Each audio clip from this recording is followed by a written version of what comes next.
नमस्कार। आपकी अदालत में आपका बहुत बहुत स्वागत है। आपकी अदालत में हम ऐसे लोगों को इनवाइट करते हैं जिनको लेकर जनता के मन में उत्सुकता रहती है, जिनसे लोग सवाल पूछना चाहते हैं, जिनके बारे में लोगों के मन में क्यूरियोसिटी होती है।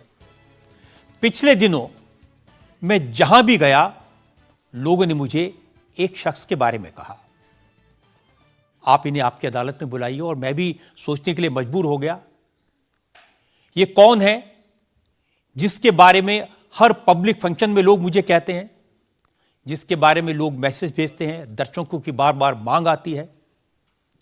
पता किया, इनकी सोशल मीडिया पर काफी फॉलोइंग है। जब ये अपने घर से बाहर निकलते हैं तो सड़क पर ट्रैफिक जाम हो जाता है, लाखों लोगों की भीड़ इकट्ठा हो जाती है। इस शख्स को आपकी अदालत में आमंत्रित कर रहा हूं। प्लीज वेलकम बागेश्वर धाम के प्रमुख धीरेन्द्र कृष्ण शास्त्री।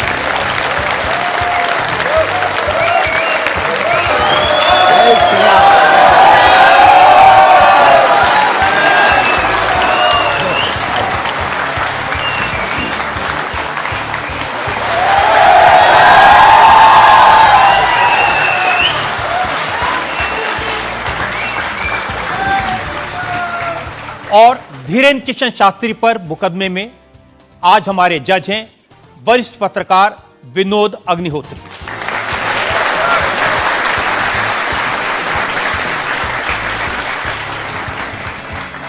इससे पहले कि मुकदमा शुरू करें, इल्जामात सवालात का सिलसिला शुरू करें, आज के जज विनोद अग्निहोत्री की इजाजत चाहेंगे आज की कार्रवाई शुरू करने के लिए।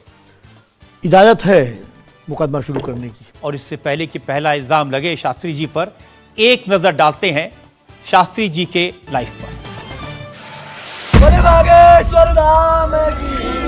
आजकल पूरे देश में बागेश्वर धाम के प्रमुख धीरेन्द्र कृष्ण शास्त्री की बहुत चर्चा है। कोई उन्हें चमत्कारी कहता है, कोई उन्हें अंतर्यामी कहता है, कुछ लोग उन्हें पाखंडी कहते हैं, लेकिन धीरेन्द्र कृष्ण शास्त्री खुद को पक्का सनातनी बताते हैं।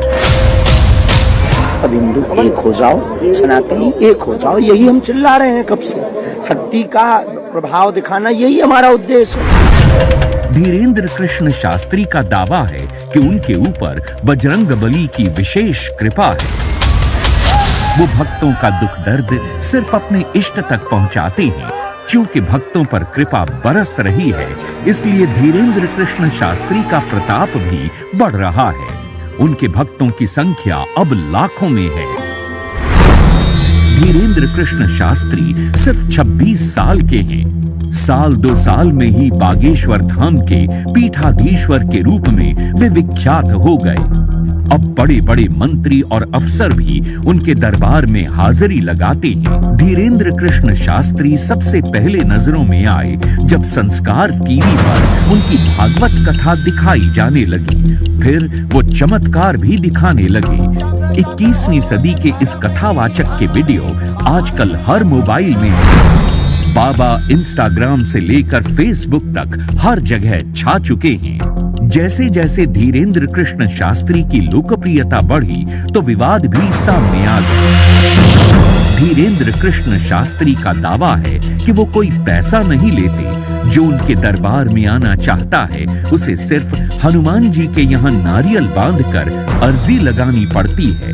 धीरेन्द्र कृष्ण शास्त्री एक अच्छे वक्ता हैं। अब उनका संकल्प है कि वो सनातन धर्म को घर घर पहुंचाएंगे और भारत को हिंदू राष्ट्र घोषित करवाएंगे। आपकी अदालत में धीरेन्द्र कृष्ण शास्त्री अपना मुकदमा खुद लड़ेंगे। तो आइए शुरू करते हैं आज का मुकदमा। आपकी अदालत में पहला इल्जाम धीरेन्द्र कृष्ण शास्त्री पर। आपकी अदालत में बागेश्वर धाम के प्रमुख धीरेन्द्र कृष्ण शास्त्री पर आरोप है कि ये पब्लिसिटी के लिए स्टंट करते हैं। शास्त्री जी, बहुत सारे लोगों ने मुझे कहा कि आपको आपकी अदालत में बुलाएं। सोशल मीडिया पर आपकी मैंने देखा बहुत लंबी चौड़ी फैन फॉलोइंग है, 40 लाख लोग आपको फॉलो करते हैं। बहुत सारे वीडियोस मुझे लोगों ने भेजे। आप सड़क पर निकलते हैं तो चारों तरफ भीड़ लग जाती है। तो एक वीडियो मैं जनता को दिखाना चाहता हूं जो आपके लोगों ने मुझे भेजा है।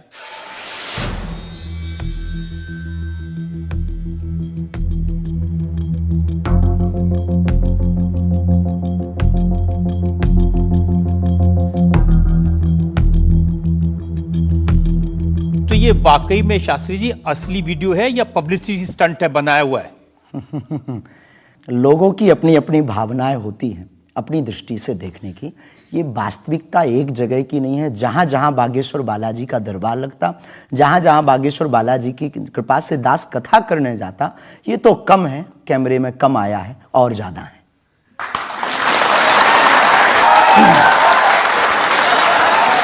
लेकिन 26 साल की उम्र में इतनी चर्चा, इतनी पब्लिसिटी, ऐसा क्या है आप में? जिसका गुरु बलवान होता है, चेला पहलवान होता है। जो लोग कहते थे ईश्वर नहीं होते या भगवान नहीं होते, हमारी दृष्टि में इस छोटे से गांव से, गढ़ा गांव, मध्य प्रदेश के बुंदेलखंड में एक छोटा गांव गढ़ा है। गढ़ा में रहने वाला एक छोटे परिवार का बालक धीरेन्द्र कृष्ण अगर यहां तक पहुंच सकता है बालाजी की कृपा से, तो भारत का प्रत्येक व्यक्ति भगवत कृपा से कहीं भी पहुंच सकता है। आपने ये नहीं बताया कि यहां तक कैसे पहुंच गए हैं। ये जो लोग हैं, जो फॉलो करते हैं, जो आपके बारे में इतनी बातें करते हैं, ये क्यों करते हैं? क्या है आप में? बागेश्वर बालाजी की कृपा, वो सब पर है। लेकिन आप अगर कहेंगे, क्योंकि आपसे जीतना तो बड़ा मुश्किल है, हम पहले आपको साफ कर दें कि चूंकि आपका नाम तो रजत शर्मा जी है, लेकिन हम आपको दयालु नाम से, क्योंकि हमारी भारतीय परंपरा में बड़ों का नाम नहीं लेते, तो हम आपको दयालु कहकर संबोधित करेंगे, अगर बुरा ना लगे तो। नहीं, आप कुछ भी करिए। वैसे हम आपके यहाँ आज मेहमान हैं, तो ये हमारा अधिकार भी है। तो दयालु जी, हमारे ऊपर, सबके ऊपर बागेश्वर बालाजी की कृपा है, लेकिन हमने अपने गुरुदेव की जो चरणों की सेवा की, उस सेवा के माध्यम से ऋषि परंपरा की जो मंत्र विधा हमको प्राप्त हुई है, वो हमारे पास एक ऐसी अनूठी है जिससे पूरा विश्व की मंगल कामना भी करते हैं। पूरा विश्व अपनी समस्याओं के समाधान के लिए गुरु के नाते बागेश्वर धाम चला आता है। शायद इसीलिए लोग हमारे पास आते हैं। मैंने तो ये देखा कि जब से आप संस्कार टीवी पर आना शुरू हुए और लोगों ने आपके प्रवचन सुने, उसके बाद लोकप्रियता बड़ी तेजी से बढ़ने लगी। हाँ, ये कह सकते हैं माध्यम है, परंतु देखो साधन है, साध्य नहीं। दरबार 3 पीढ़ी से लग रहा, हमारे दादा गुरु जी भी लगाते थे, हम भी 11 साल से लगा रहे हैं। नजर आपकी आज पड़ी है अब इसमें, और हमें ये लगता है कि इसमें ये हमारी गलती नहीं है, देखने वाले की गलती है। बड़ी देर से देखा है हमें, हम तो पहले से ही गुरु कृपा से चमकदार थे। मुझे तो लग रहा है बहुत जल्दी देख लिया आपको, अभी तो आपकी उम्र ही कुछ नहीं है। हम उस परंपरा से हैं, जब 5 वर्ष की अवस्था में ध्रुव जी लीला कर सकते हैं, प्रहलाद जी लीला कर सकते हैं, तो हम 26 साल में क्यों नहीं लीला कर सकते? तो आपने क्या क्या लीलाएं की हैं? कोई ऐसी लीला नहीं की जिसमें हम फंसे हैं, लेकिन आपकी अदालत में आए हैं, और आपके उसमें आप जो कह रहे हैं, तो हमारे जीवन में गुरु कृपा से जो जो किया, सब सनातन के लिए किया, और केवल सनातन के लिए करें। लीला का मतलब ये, हम कोई ईश्वर नहीं है, हम कोई भगवान नहीं है। साधारण जैसे ये इंसान है, वैसे हम मानव हैं, हम में कोई अलग नहीं है। बस हमने अपनी परंपरा को ठीक से जाना, ये अलग है। आप जब स्कूल में पढ़ते थे तो जैसे बाकी छात्र होते हैं ऐसे ही थे लगभग, और मास्टर जी कहते थे ये स्कूल में ना है तो अच्छा है, इतना शरारती है? हाँ, उपद्रवी तो थोड़ा थे, क्योंकि हम जाते थे तो एक तो बहुत कम जाना होता था, लेकिन बहुत गंभीर और सौम्य भाव से हम जाते थे, और लोगों की भावनाएं हमारे पास रहती थी। चूंकि हमारे दादा गुरु का नाम बहुत प्रसिद्ध था, तो दादा गुरु के कारण लोग हमको भी प्रेम देते थे, स्नेह देते, दुलार देते। हमारे दादा गुरु जी को हनुमान जी का 2 बार साक्षात्कार हुआ, ऐसा हमने माना, और उनके अनुयायियों ने माना। तो हम जब स्कूल में जाते थे, तो बचपन से ही बड़ी कृपा थी, तो लोग, बच्चे हमारे पास आते थे, सब क्लासें एक साथ हो जाती थी, 9वीं 10वीं 8वीं सब एक हो जाती थी, जिसमें हम बैठते थे। अच्छा महाराज जी बताइए हमारी कितनी परसेंटेज बन रही है? तो हम, वो बचपना, उस वक्त ऐसा भाव रहता था दिखाने का। अब तो बहुत गंभीर हो गए, लोगों ने कह करके हमें बड़ा गंभीर बना दिया, तो वो भाव रहता। अच्छा ठीक है, तेरी प्यारे 56% बन रही, और मेहनत कर, 60 हो जाएगी। तो नहीं, कौन हनुमान जी बताते थे कितनी गुरु परसेंटेज है? गुरु प्रेरणा हमसे कोई शक्ति बात नहीं करती है, कोई सामने नहीं हमारे पास बैठती है, हमें तो अनुभव होता है, प्रेरणा होती है। जो ऋषि परंपरा में प्रेरणा है, जो हमारे भारत में अनेकानेक महापुरुष, तो हमको प्रेरणा लगती है, ऐसा अनुभव होता है कि ऐसा होगा, जैसे हमें प्रेरणा लग जाती है कि ऐसा होगा, वो हम लिख देते हैं और इष्ट कृपा से और अपने इष्ट के प्रति आस्था से वो बात सत्य निकलती है। हमारा जीवन भी बड़ा अभाव से गुजरा। एक छोटी झोपड़ी रहती थी, वो भी झोपड़ी कच्ची झोपड़ी, उसमें पिताजी रहते थे, हमारी माँ, हमसे छोटी बहन और उससे छोटा भाई, 5 लोग उसमें रहते थे। उसी में भगवान को स्थान था। दादा गुरुजी निर्मोही अखाड़ा से साधु थे, तो उन्हें परिवार से ज़्यादा मतलब नहीं था। तो बड़ा अभाव में गुजरा हमारा जीवन, बहुत विचित्र स्थितियों में गुजरा। लेकिन अभाव ने प्रभाव की महिमा बताई और आज प्रभाव ने हमें अभाव की महिमा बताई। तो आप कह रहे हैं कि जब छात्र थे तो साधारण छात्र थे, जैसे बाकी बच्चे होते हैं, वैसे आज घर परिवार वैसा था जैसे बाकी लोगों का होता है। कोई नई बात नहीं, कोई ऐसा, हम कोई ईश्वर नहीं है, हम संसार से कोई अलग से ब्रह्मा जी की फैक्ट्री से सेट नहीं भये। हम जैसे दुनिया है वैसे हम हैं। बस गुरु परंपरा और हनुमान जी की कृपा क्या होती है, शायद हनुमान जी ने और गुरु ने हमको चुना ये ललकार कर बताने के लिए, हमें लगता है हमारे। तो इस देश में तो बहुत सारे लोग हैं जो हनुमान जी के भक्त हैं, है करोड़ों लोग। हाँ, मंगलवार को शनिवार को मंदिरों में जाते हैं, व्रत रखते हैं, प्रसाद चढ़ाते हैं। तो हनुमान जी ने आपको क्यों पकड़ा? कुछ ज्यादा ही घनिष्ठता होगी हमारी, उनको ज्यादा मोहब्बत हम पर आई होगी। लेकिन इस करोड़ों लोगों में हनुमान जी के लाखों भक्त हैं। उन्होंने अपने लिए मांगा और हमने पूरी विश्व के लिए मांगा। इसीलिए हमें लगता है कि हम में और बाकियों में अंतर है। देखिए, आपने क्या मांगा, इसके कुछ वीडियोस मैंने देखे हैं। वाह। आप लोगों से कह रहे हैं कि आपके पास जितना चाहे दान दे दो, अपना मकान दे दो, फ्लैट दे दो, बंगला दे दो, घोड़ा दे दो, गाड़ी दे दो, सोना चांदी, बैंक, एफडी, मंगलसूत्र, अंगूठी, लुगाई लड़का छोड़ के सब मुझे दे दो। ये हमारा डिस्क्लेमर रहता है दरबार के पहले का। लोगों को जो भावनाएं रहती हैं कि गुरु परंपरा के लोग और साधु लोग दरबार इसलिए लगाते हैं, भगवान को इसलिए रखते हैं कि ये कमाई का जरिया बनाते हैं। और हमने अपने दरबार में बैनर लगा करके, वो माइक पर ठोक करके बोलते हैं कि यहाँ किसी भी प्रकार का शुल्क, फीस, दक्षिणा नहीं लगता। पर अगर तुम शिष्य मानते हो अपने आप को और हम गुरु हैं, तो गुरु परंपरा के नाते अगर कुछ भी तुम दे दो, अगर आप भी इंडिया टीवी का ये हाउस हमारे नाम करें, हमें कोई दिक्कत, हमें कोई दिक्कत, और लेते भी हैं। लेना बुरा नहीं है, उपयोगिता बुरी है। लेकर के उसका सदुपयोग करते या दुरुपयोग करते। हम लेते हैं, कोई अगर देता है तो स्वीकार करते गुरु के नाते। हम उस परंपरा से हैं जहां अंगूठा तक दान गुरु को दे दिया जाता है, हम भी लेते हैं। कितना कमा लेते हैं? हमारी तो कोई फिक्स कमाई नहीं है, क्योंकि हमारी कोई कंपनी या बिजनेस नहीं है। कोई चढ़ा जाता है, हमारे पास करोड़ों सनातनियों का प्यार, लाखों करोड़ों लोगों की दुआएं, हजारों संतों का आशीर्वाद, इतनी कोई हमारी हिसाब कमाई किताब तो रखता होगा ना कि कितना पैसा आया। जितने सनातनी उतनी कमाई, हिसाब आप लगाओ।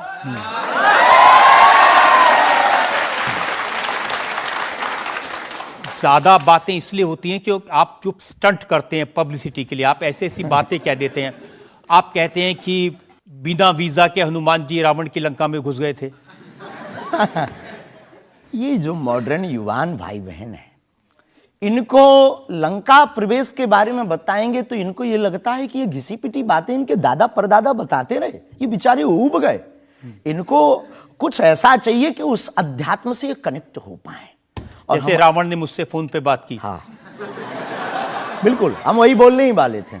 लगता है आज हमारी शक्ति आपके पास पहुंच गई। तो हमें आपको समझाना है, रावण से फोन का बात का मतलब सबके अंदर रावण बैठा है। कोई ऐसा दुनिया में नहीं जो गलत कृत्य देख रहा, गलत कर रहा और सच जानते हुए चुप है, वो रावण की दृष्टि का आदमी। तो हनुमान जी लंका गए, इसको इन युवानों को कैसे जोड़े? इन्हें तो वीजा, पासपोर्ट, फॉरेनर ये शब्द पता है। तो इनसे कनेक्ट करने के लिए हमारा अध्यात्म इतना विशाल और इतना अथाह है कि उसमें कुछ भी आप डाल दो वो आप सोच रहे हैं कि आपको अध्यात्म पता है, इनको नहीं पता। इस देश ऐसा की नहीं जनता हमने को कहा। आपसे ज्यादा अध्यात्म पता है। ऐसा हमने नहीं कहा। हमें अपने हिसाब का पता है, उन्हें अपने हिसाब का। वो अपने में श्रेष्ठ हैं, हम अपने में अब जो कोशिश कर रहे हैं विद्यार्थी। हमने ऐसा कभी नहीं कहा कि हम श्रेष्ठ हैं, और ये आरोप हमें नहीं लगता कि ठीक है। आपका ये कहना कि मेरे पास एक गधा है जिसमें वाईफाई है और वो प्लेन में भी वाईफाई चलता है, ये मजाक की बातें नहीं है। लोगों की दृष्टि से, भावनात्मक दृष्टि से देखा जाए तो ये बहुत गहरा विषय है। मजाक की दृष्टि से अगर कोई देखेगा तो देखो, जाकी रही भावना जैसी प्रभु मूलत देखी तिन तैसी। भगवान की कोई लीला को सिर्फ रास लीला को उठाते हैं, लेकिन हम तो महाभारत भी उठाते हैं। तो अपनी अपनी दृष्टि है, हम ये मजाक में नहीं कहते। हम उनको बताना चाहते हैं कि हमारे देवी देवताओं से जो हमारे इष्ट की परंपरा की जो निशानी है वो अगर नज़दीक रहे, गुरु की निशानी अगर नज़दीक रहे, माता पिता की बातों की निशानी नज़दीक रहे, तो बेटा कभी गलती नहीं करेगा, वो 4 चांद लगाता रहेगा। शास्त्री जी, इसको कहते हैं आप अंधों के शहर में आईना बेचने की कोशिश कर रहे हैं।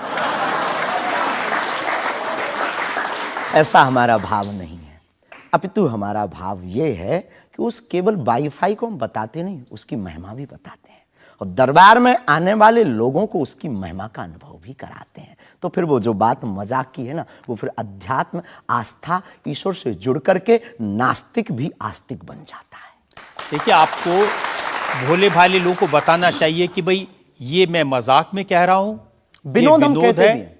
और ये मैं असल हम में बहुत कह बार बोलते हैं विनोद हम कर रहे हैं, हम बहुत बार बोलते हैं। अब कोई हमारे विनोद को सीरियस ले ले तो वो उसका निजी अनुभव है।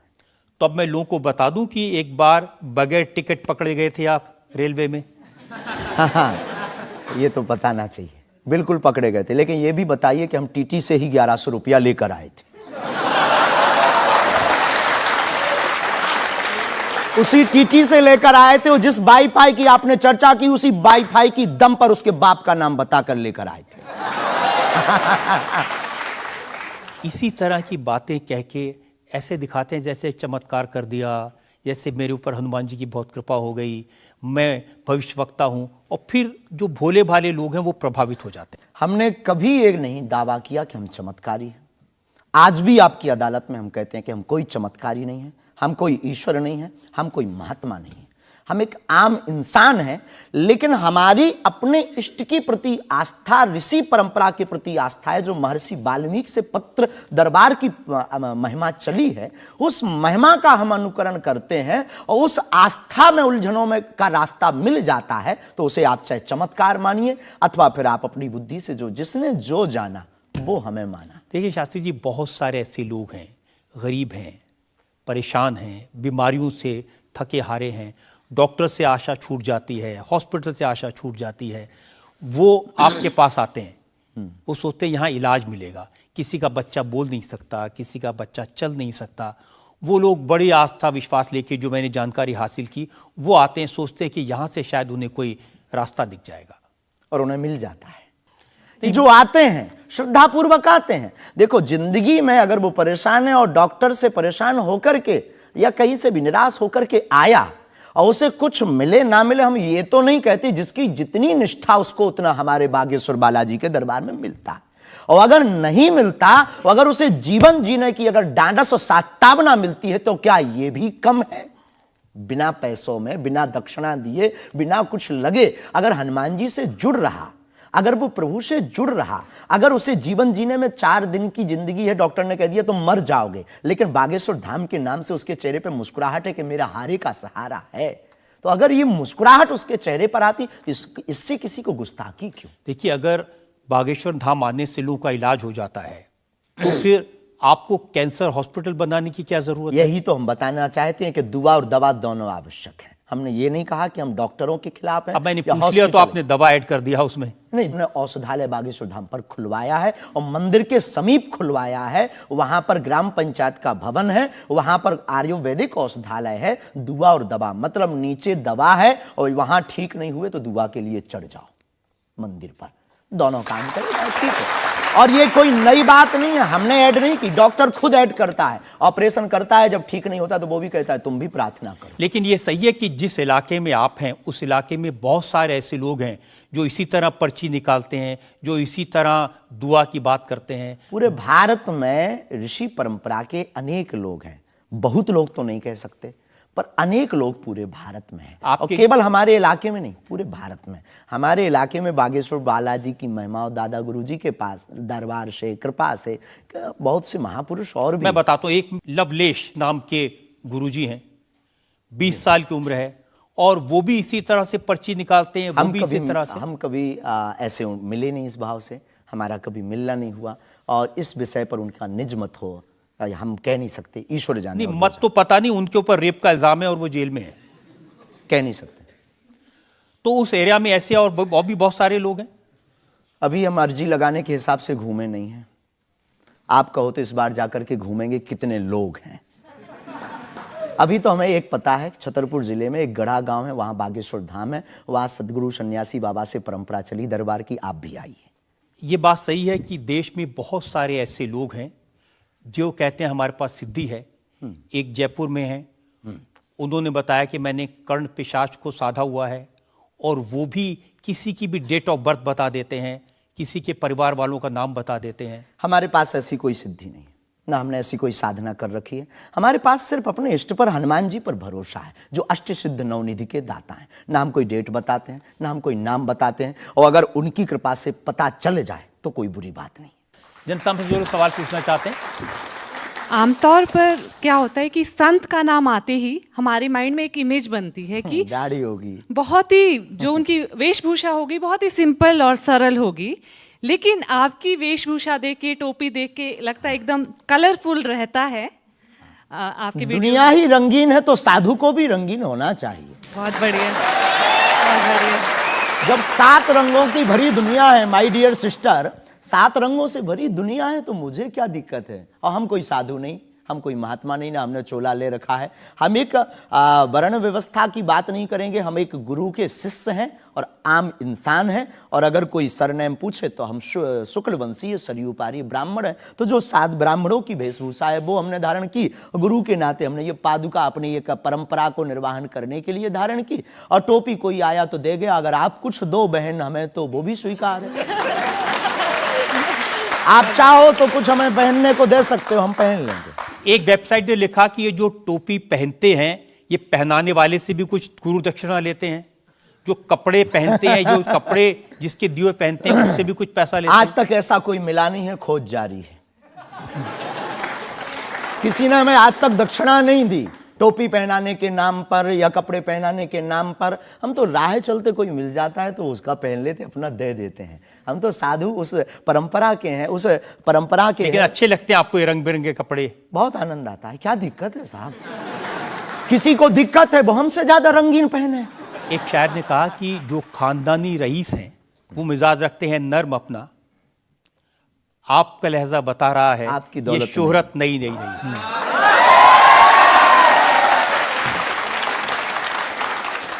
लोगों को लगता है, हमें लगता है कि हमारे जीवन में न हमें धन प्रिय है, न मान प्रिय है, न सम्मान प्रिय है, हमें हनुमान प्रिय है। और हमने जब से जन्म लिया तब से हम धनवान हैं, क्योंकि हमारे हनुमान हैं। और दुनिया का प्रत्येक हनुमान भक्त धनवान है जिसके जीवन में हनुमान है। और वो निर्धन है इस दुनिया में जिसके जीवन में भगवान नहीं, वो निर्धन है। और अगर बाप हनुमान हो और धनवान हनुमान हो और उनका भक्त अगर रंगीन ना हो, पीला लाल ना हो, जब हनुमान जी लाल देह लाली से हो सकता तो लाल पगड़ी क्यों नहीं हो सकती?